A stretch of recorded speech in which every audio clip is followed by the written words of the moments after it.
Hi Queens, it's Vivi again. Today, let's find out Lunar's hidden story in the Illusion Zone event. Lunar's story is the most talked about story in all of Maryland, aside from her very tragic death, of course. So let's find out what it's about. Like this video for the YouTube algorithm and subscribe for more stories, epic gameplays, tips, and future content from a pro 99% wardrobe veteran player. 40% of you are not subscribed.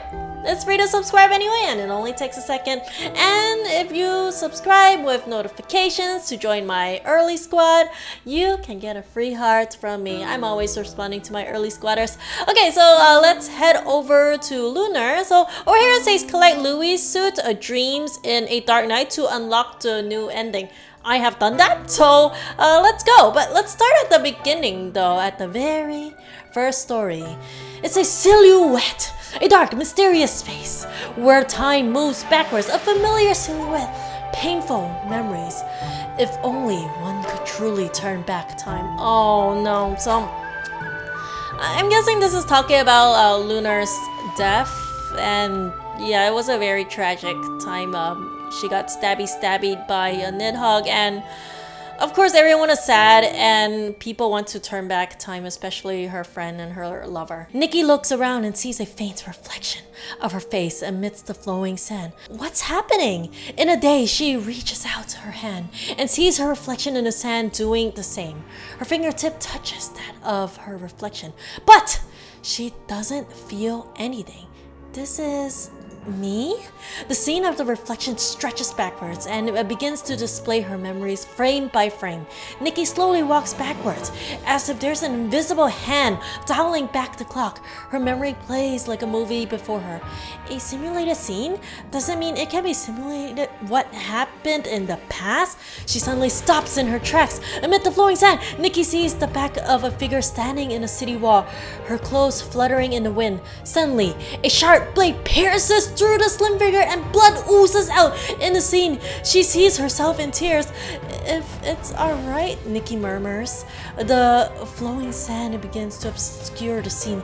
She slowly extends her hand, trying to touch the figure. The moment Nikki's hand touches the sand, the scene disappears into nothing. Before she has time to ponder, a sense of weightlessness comes over her and she finds herself flying through the blank space. Not long after she disappears, another mechanical sound rings out. Variables superimpose, calculating margin. Huh. Where could we have gone? Well, of course, we know this is Lunar's story, so she's looking at Lunar. Okay, so Lower River City. Engines churning, the train sets off towards the Lower River City where the tales of the destiny shall begin. If only starting over was possible. Let's begin the story right here. Nikki awakes to the roar of trains. You're awake? We're almost in Lower River City, says Momo the tubby kitty. Lower River City? Why am I here? Nikki looks out the window. Rivers crisscross a vast open field. In the distance, a listless sun has turned somewhat gray. Lower River City's gate is drawing nearer and nearer. Are you okay, Nikki? We're heading to Lower River City to get help, remember? Bobo, aren't you supposed to... No, I'm mobile. Am I? Nikki tries to recount what just happened, but can't make a sound. Warning. Program will be locked if violation of simulation logic is detected. A mechanical voice suddenly speaks in her head. Have I really been transported back to the day I went to Lord River City to request General Hull's assistance of Lunar? But what's with that voice? Is this all just a simulation? What's wrong, Nikki? We'll arrive in Lower River City soon. Get yourself together. Lunar is still waiting for us in Cloud City. Lunar! Yes, Lunar! We've got to go to Cloud City now and rescue her. But we're supposed to get help in Lower River City first, remember? On our own, we stand no chance against the entire army of the Northern Rebels. Yeah, plus, we're already in Lower River City. We can't go to Cloud City now. Where is Zhong Liji now? He's in another carriage attending to some military business. He'll meet us when the train arrives at the station. No, it'll be a waste of time to try to get help from Hull Krizo. We need to go to Cloud City now. Where are you going, Nikki? Nikki stands up and hurries down the carriage. Momo and Bobo quickly follows. They soon arrive at the carriage where Zhang Liji is. What are you doing here? There's something I have to tell you. Hua Kuizhao has been colluding with League Tier all along. He'll never agree to send help to Cloud City. We must go to Cloud City now. What? General Ho has been colluding with League Tier? But he's a high-ranking general of the Cloud Empire. Zhang Liji face falls at Nikki's words. How did you notice, Nikki? As Nikki is about to explain, she thinks of the voice. Sorry, I can't tell you now, but trust me, Cloud City is in a perilous situation and Lunar is in danger. General Ho is compromised. We need to figure something else out. With a solemn look, he ponders the words for a brief moment. But we're already in Lower River City. The soldiers here only follow General Ho's order. I hold no sway over them. And I'm not allowed to leave Lower River City without permission. I'll try to persuade General Ho to send some men to Cloud City. Then you can go there with them. But we're running out of time! How about this? As soon as the train arrives, I'll arrange a car to take you to Cloud City. But you must be careful. Nikki looks out the window again, imagining seeing Cloud City beyond the mountains and seeing the slim figure. With a loud whistle, the train pulls into the station. Cloud City is at the northernmost end of the Cloud Empire. It is very cold there. You better change into something warm. Okay, so what I ended up wearing here was this lively and warm outfit. Let's just get dressed here for funsies. I already passed this phase. I'll just play it out, just lore-wise, because I'm here to dress something warm since I'm heading into a cold place. And there you go. 78k, and that is a S. Moving forward, Momo praises me. Thank you, thank you. Okay, let's continue with the story. We are moving on to stage 3 right now. The rebel North Realm army is trapped in Cloud City while Hua Quzhou stands by watching. Zhang Liji admonish his men in the camp. But, okay, let's begin the story. In the car headed to the Cloud City, there are burnt down villages along the way. Smoke rises from the ashes before dissipating into the freezing wind. I wonder how Zhang Liji is doing right now. Did he succeed in convincing General Ho? Didn't Nikki say that General Ho is a crook? No way he'll send help. Nikki feels a knot on her stomach as she watches a Lower River City retreating behind her. I wonder how things are in Lower River City. I hope Zhang Liji can figure something out. In the Lower River City barracks. General, Officer Song has just sent 2 young girls. They're headed to the direction of Cloud City. Young girls? Who are they? And where is Officer Song now? He's in the city, on his way here. The moment the soldiers finish speaking, someone lifts the tent flap and walks in. Greetings, General Ho. No need to be so formal. You must be tired from the trip. Why don't you get some rest first? General Ho, Cloud City is now under siege by League Tier. You control the city's northwestern borders. Are you going to sit by and let the city fall into the hands of the rebels? Officer Song, my hands are tied. The Imperial Court has ordered me to guard Lower River City. I don't have the liberty to send out reinforcements. If Cloud City falls, Lower River City will suffer too. Surely you understand that the fates of the 2 cities are tied. You could send support to Cloud City. Shut up! Who are you to question my judgment? I control the army of Lower River City. I will not send a single soldier without instructions from Cloud Capital. Zhang Liji clenches his fists behind his back and recalls what the girl said on the train. After a brief moment of hesitation, he decides to speak his mind. Perhaps your inaction is due to the fact that you are in cahoots with the Northern Rebels. How dare you! Hou Qizhou interrupts Zhang Liji with a loud shout. He looks frustrated for a moment. Then his face darkens as he looks at Zhang Liji's eyes and asks, where did you hear such outrageous rumors? It was a suspicion at first, but your reaction confirmed it. You probably made sure the news of the attack didn't reach Cloud Capital. Have you thought about the consequences? Hou Qizhou sneers. I don't know about any consequences, but you will not leave the barracks. Someone take Officer Song to prison for disobeying orders and disparaging his superior. Cloud Capital has received news of the attack. Soon, the Imperial Court will issue an edict, and it's only a matter of time before the people of the city learn what's going on. What you're doing amounts to a felony under the Cloud Empire's law. You think you can get away with it? As soon as Song Liji finished speaking, a soldier comes in and drags him out of the tent. Still enraged, Huang Qijiao ponders for a moment, then summons his lieutenant.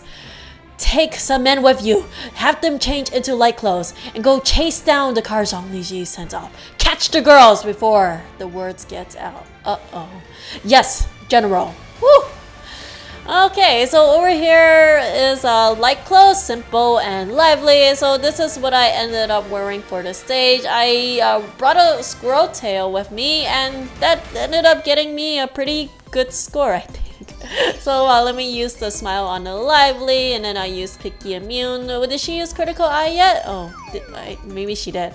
Let me use the charming a little bit. It lands on a simple, perfect. That is the best attribute it can land on. And there is my 117k. All right. See, the story is pretty good, right? It's actually really intense. Congratulations on finishing our presentation. Oh, thank you so much, Momo, for complimenting me. Okay, moving on to stage 4. Under the dark, cloudy skies, Nikki and co head towards Cloud City. Meanwhile, danger lurks around the corner. Let's begin the story. A car headed to the Cloud City drives smoothly onto the road. The sky darkens a little, overtaken by gray clouds. The air is stifling. Nikki wrings her hands on her lap. She feels a growing uneasiness in her chest. Don't worry, Nikki. Lunar will be fine. Oh, Momo, if only you knew! Yeah, we'll arrive at that Cloud City soon. It's just, I'm afraid that... Nikki stops in mid-sentence. She's afraid that tragedy, that horrifying moment she'll never forget, will happen again. Even though this is a simulated world, I can't let Lunar... I think I just heard something. But we'll twist our heads and see several black vehicles racing towards them. The driver hears something too. He glances at the rearview mirror and is terrified by what he sees. Damn it! It's General Ho's lackeys. How did they catch him so quickly? Zhang Lixi must have failed. Sir, can you lose them? The driver shakes his head, looking pale. I'm afraid that's impossible. There are too many of them, and they know we're headed to Cloud City. They won't stop until they take us down.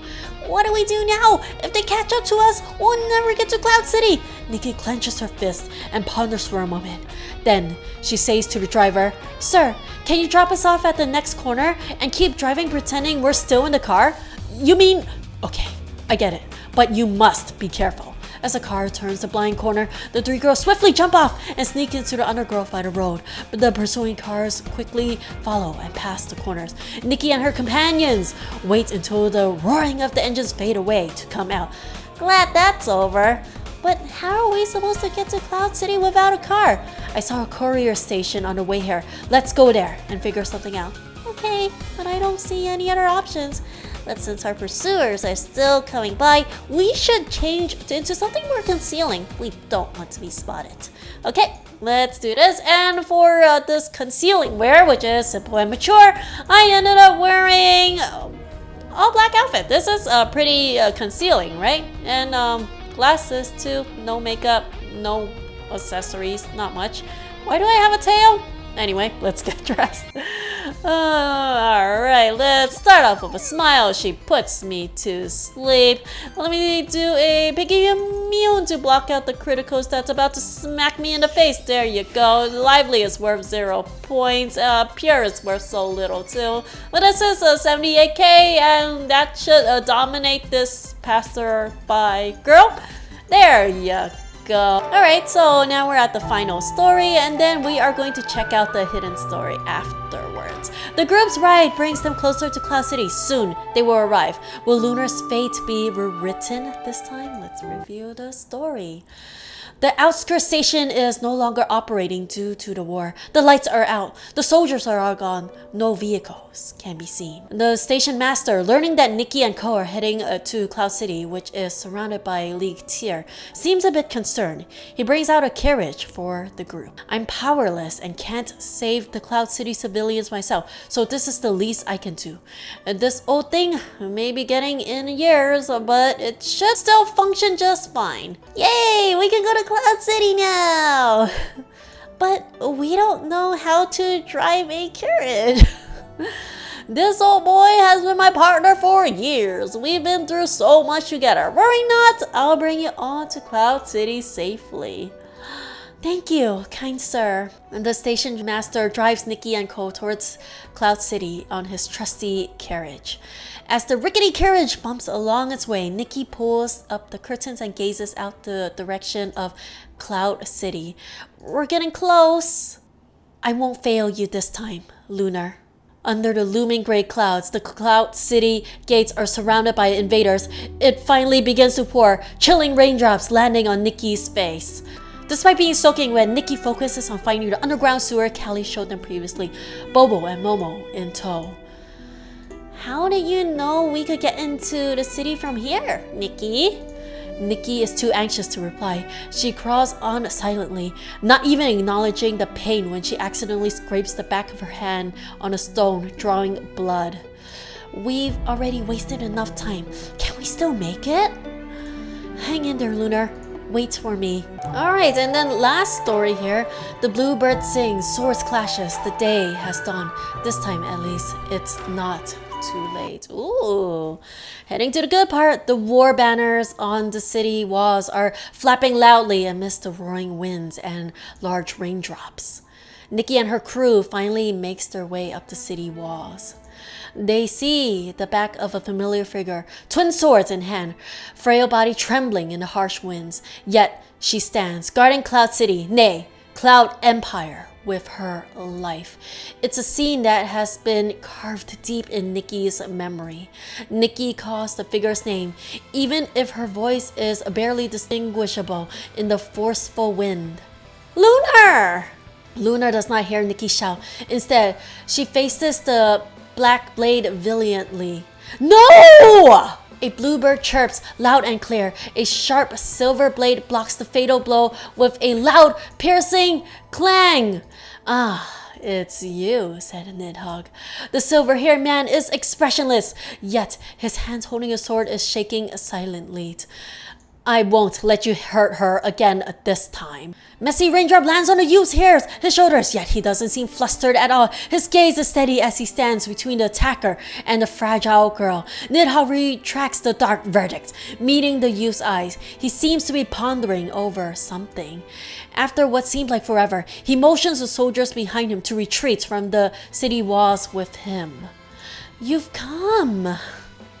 Lunar gazes at the tall, broad youth, smiling like a blossoming flower. Clang! The sword in the youth's hand lands on the ground. Finally, I made it in time. In the distance, a few rays of light pour from the sky. The last wisp of gloom dissipates with a gentle gust of wind. Perfect! This guy saved Lunar. But wait, who is he? Do you know him, Nikki? Nikki gazes silently at the youth, who's bending down, hugging Lunar like a child, then smiles, relieved. I'm not sure what's going on, but I'm glad Lunar is okay. As Nikki remembers what Louis said on the city wall, something flutters inside her heart. The flames on the red candle flickers, casting a warm, soft hue on the red veils of the room. The bride in red sits in the bed, vision obscured by the veil. She fidgets with her fingers, nervous. Quick! A slender hand pushes open the door and someone steps inside. The bride feels the mattress sink as the new arrival sits down beside her. He waits a bit as if trying to make sure this is not a dream before extending a hand. The red veil is lifted and Lunar looks up. Her face is like a fresh hibiscus, hair soft like snow. Louis gazes at his bride unwavering, as if wishing to engrave engraved the sights in front of him in his mind forever. He seems almost dazed, and Lunar can't help but giggle. What? Louis comes back to his senses and shakes his head, grinning. It's just that I've been waiting for this moment since forever. Aww, when did you learn to say something like that? Louis gently, carefully pulls his bride into his arms. I'm just afraid you'll disappear as soon as I blink. I'm right here. Why would I disappear? Yeah, you're right. Why would you disappear? Louis mutters as if trying to convince himself. I was still a bit too late for our 10-year pact. You still came. It's never too late. The youth slowly buries his head in the crook of Lunar's neck. His tears land on the fabric of her wedding gown, warm and wet. As the red candle burns out, the biscuit flowers in the garden blossoms bright. The bluebirds lands on a branch, bringing with it the first ray of a morning light. The door pushed open. The youth reaches out and gently strokes the feathers of the bluebird. I know that none of this is real, but please, let me enjoy this moment a little longer. Oh my gosh. Still, I can't remain in this dream forever. You traded your life for world peace. I'll keep it for you. Oh my gosh, I'm almost getting teary-eyed. The steel-cold mechanical sound resonates in the twisted space. Even as Nikki exits this virtual world of the past, she can't help reminiscing over it. If only the ending to the story were always this wonderful. Oh, she doesn't say anything else about the topic. She knows that the past is in the past and there's nothing she can do to change it. The regretful past has left its mark on her heart, becoming a strength that supports her to fight on. After all, they all have to go on their own ways eventually. Oh my gosh, I'm actually crying from this story. Nikki turns around. In her vision, she sees a tall, determined figure. It's the same for all of us. Oh my gosh. Actually, teary-eyed from this. So, what the story is saying, that all this, the lunar wedding and everything, it was all a dream. So yeah, that's the story. Let me know your thoughts in the comments below. To me, I think it's very, very tragic. It even brought tears to my eyes reading it. That's why people are saying this is the best story in all of the Nikki verse. Alright everyone, that is all for me. Thank you so much for watching. I love you all so much. A special thanks to my Patreons for your amazing support. If you want to join my Patreon and have your name on my screen, a link is in the description below. Alright everyone, I'll see you next time. Peace, peace.